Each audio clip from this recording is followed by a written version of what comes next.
Yeah, everybody is back finally. Yeah.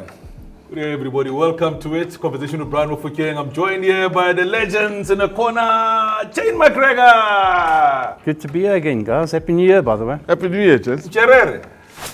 Yimelo Smali. Hey, we missed you out here, you know. Yeah. I know you went to buy Christmas clothing. You know? It takes forever to get a size. Yeah, online you always get the wrong size and then you send it back. And, You know, they bring you a size, you realize it's a kiddie size. I forgot all about that. You know? Yeah, he wasn't here. I forgot about that. Oh, you forgot about that? You know? Wow. Click. I forgot. And the bag never happened. Never happened. Happy 2025, gents. Happy 2025. Good, Welcome my back, guy. welcome. Come on. You looking good? Everything Feeling good, yeah? Yeah. Oh, what a start to a year. I mean, I was sitting down on a weekend, and the first weekend matches, Saturday, Cherere, what happened? And you guys don't advise people how to score goals. The first weekend, I mean, Saturday, no goals, three matches, 0-0-0-0-0 is like, it's going to be a long year, this one. Seasonal break, you know. Eish. Christmas break. People still think they're I mean, never break. Christmas lunch. There was no break. Yeah, but they're still thinking it was Christmas, you know. Yeah. So let's give the opposition a freebie. And we don't have those sort of weekends anymore in the PSL where there's no big number of games without goals. Yeah. Yeah. So it comes as a shock when it does happen. But then that reminds me, there was a club in Durban where I spoke to one of the men behind the scenes, the coaching staff, and they used to, in Durban, especially in December, every week weigh their players, and let's say if Shane, we say to Shane, you can't go beyond 37, just hypothetically. And if Shane comes back at 38 during the December period, we know he's partying, because Durban is such a party spot during December. Yes. So clubs in December, they've got that to worry about as well, in Durban and Cape Town and some of the party learned that spots. from a certain club in Pretoria. Because I Same. used to do that. I used to do that regularly. Yeah. If our weight players and they were overweight, they Yeah. would find so much per how Yes. much they were overweight. So if it's Yeah. half a kilogram overweight, they could find so much. Sure. But Cherere, how has it the really, things been for you? I mean, am I surprised? Is it really the festive season that caused that almost 3 games without a goal? What is basically the problem? I think if you look at it, I mean, I looked at it from a different point of view. I said, first of all, let's look at the matches involved. Yeah. My guess, he just said Owen Dagama as his first game sitting on the bench. TSK KGFA, he probably was protecting more than anything else to try and get out of this one first title, get a point, maybe it's good enough. The one that disappointed me was the one that was in the afternoon also, the derby that we had. You know, Amazulu in action when they played against Golden Arrows. For me, That's why I was speaking of the Natal teams. Yeah, The Natal, that's why I was speaking of the the Natal festive period. Yeah, that's Expect right. goals from that game. Yeah, But there exactly. were 2 goals scored which were both ruled offside. You know, very small margins in those goals that are ruled offside. But over and above that, I think they just cancel each other out. I mean, Vusmuzi Vilagazi came with a blueprint for Golden Arrows. You saw they nullified everything Arrows did in that game to eventually come out with the result there. But, you know, we spoke about the merry-go-round of coaches before the year ended. And we were saying, 11 coaches and all of that. We didn't see this one coming. Eric Tinkler, out. Hey, man. Ertugral coming in as a technical director. You remember we spoke about it and said, Yeah. and you Shane said, no, Supersport and Cape Town City don't really want to tweak much because they have a plan because of, you lose players, they understand the biggest thing. But did you see this one coming, Tinkler going? I didn't see Tinkler going. I must be very honest with you. I thought I'll give him a chance in beginning of the year and see maybe a month in. But at the end of the day, they had to make a decision, and it was a good decision in hindsight. But we'll get to that. You know, I've got my theory about Mushin. I mean, he's a very good manager, a very good coach. But for me, when things go wrong, my big problem is he takes it out on the players, and then the players stop playing for him. But at the moment, everything's going right for him. But yeah, Tinkler. From the start of the season, I expected more from Cape Town City. Yeah. With the playing staff, with just the way they generally play. Yeah. The out-and-out game, I expected way more than what we've gotten so far this season. But you see, that's social media thinking. If you look at if you look at what happened, they lost a few players. The goal scorer, they lost. Yes. Kanyisa Mayo was a big loss It for was them. a big loss for them. So now you've got to look at that. You've got to take that into consideration. You've got to look around. They brought new players in. It takes time for that all to happen. But also when you talk about Eric Tinkler, I mean, one of the key players at the back came back in the defense. So that's why they look slightly better now since Ertugral arrived at the team. I mean, let's talk about Mokshin. He comes in as a TD, employed as a TD, then they say, you know what, because you got the remainder of the year, just really take the team on until the end of the season. Honestly, when is this thing going to come to a stop? What? The TD issue. Somebody's brought in as a technical director, all of a sudden he's a coach.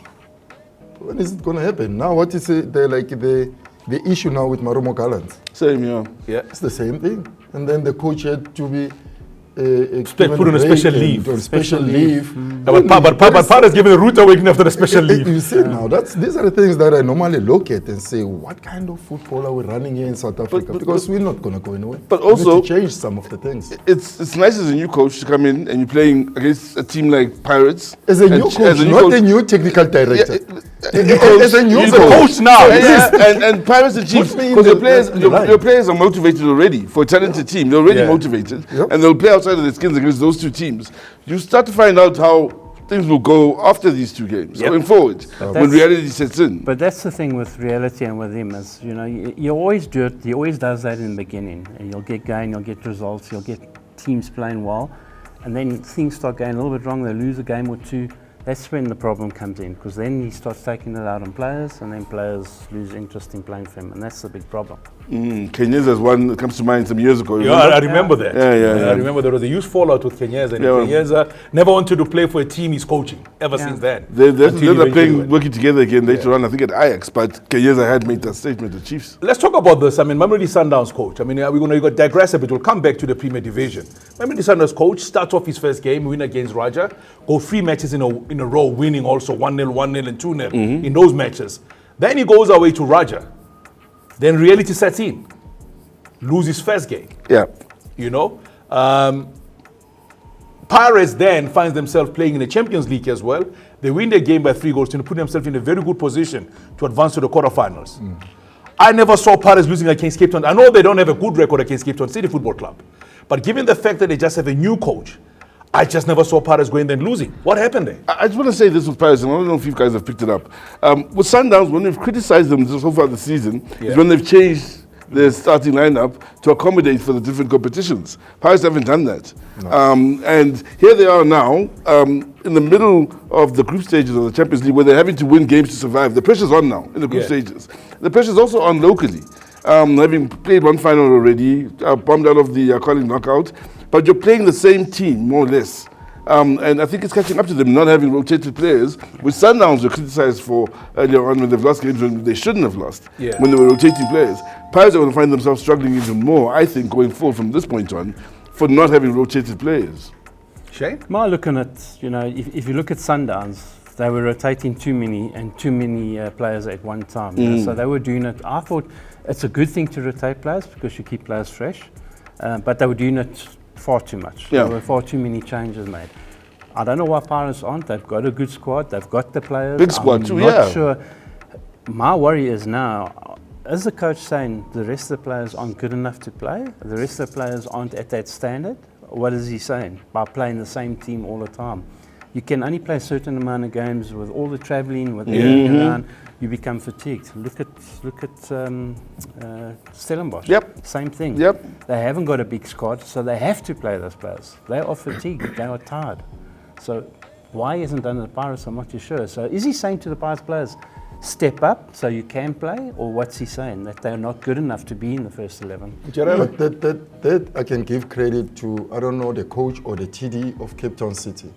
So you guys will tell me which one must I use. Coach. Is it the technical director or the coach of Cape Town City? Maybe Leboa Manyama, because he's been there the longest, on the bench as a assistant coach. Exactly the point that we're talking about in terms of rotation of players. It comes with the confidence that you have. You look at him when he played Chiefs. He picked Chiefs with a certain starting lineup for himself.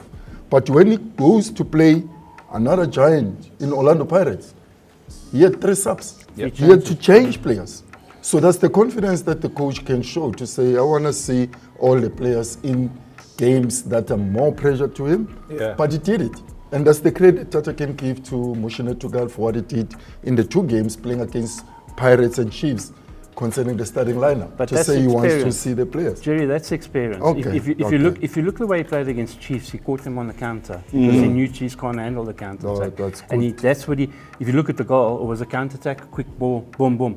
He changed it around against Pirates because he knew that that's not going to work against Pirates. So he changed it around, tweaked it a little bit. That's the difference. That's experience. As I'm saying, don't get me wrong, I've got nothing against Mushin. That's experience as a coach. He's been around a long time. He's been all over the world. That's experience. You understand what I'm saying? So it's credit that I'm giving to you. Yeah, you've got to play to your strengths against opposition, not your weaknesses. My biggest thing in this country at the moment is, are we concentrating more on opposition teams to stop opposition teams instead of us playing? But normally that happens to people that have been with the players for a longer period. Yeah. But it just got in there. Yeah. Short period out doesn't know with the other players in terms of changing it's also a cultural thing. I think he understands the culture in the Western Cape more than anybody else because he's been there for the longest of time. It's a big thing there. Let's talk about a player like Petu Maswanganyi. Are we putting unnecessary pressure on the player because, or is it just because you're an exceptional player, everybody expects you to do very well? A lot of the pressure Maswanganyi experiences, he puts on himself. If you're going to stand on the ball in the middle of a Champions League game, you're going to score up at home and stand on the ball. Then you have to, after that, you have to play some good football. You can't mess around. Yeah. And fortunately, in that Champions League game, he scores a beautiful goal. Yeah. And they play well. But then we're expecting more of the same because you're going to showboat, and with that comes the pressure. Yeah. And then if you're going to go miss the penalty on top of that, people will remember, oh, Gonje. It's one of those things. It's unfortunate. But and the sad part about the penalty was, Jerry, before you come in. Yes, Bali. Sorry, Spali, I need to stop you on that one because I need to go back to the social media guy that normally picks up good things with that. Maswanganyi. Yeah. After I missed the penalty. Yeah. Thanks, the camera went to the coach, Ribeiro. Did you notice that? Yeah. And he was like throwing the hand. Did he point to him to take the penalty, or Maswanganyi decided on his own? Because this is the problem. But where's the leader? There should be a leader on the field to say, exactly. No, you stop. This is the person who want to take the penalty because there's a regular penalty taker. Because the coach was like furious about it. He was like throwing tantrums to him. Obviously, he wasn't supposed to take the penalty. So who's the regular penalty taker then? That should have stepped up. Somebody should have stepped up. Look at, you know. That begs the question, is Maswanganyi now having a bigger voice than, let's say, the captain? Yep. Oh. That's where you go to. You're opening a different kind of words here. Opening something else. They are putting it out there. Yeah. They are putting it out there. Orlando Pirates dressing room.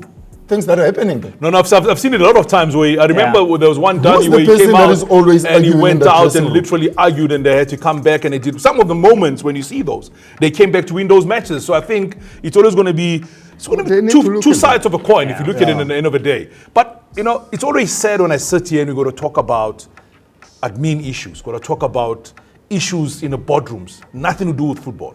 Royal AM. No, that's just South African football. I think there's a few things in South African football that for me hurt me. So on the team buy status, look, I understand.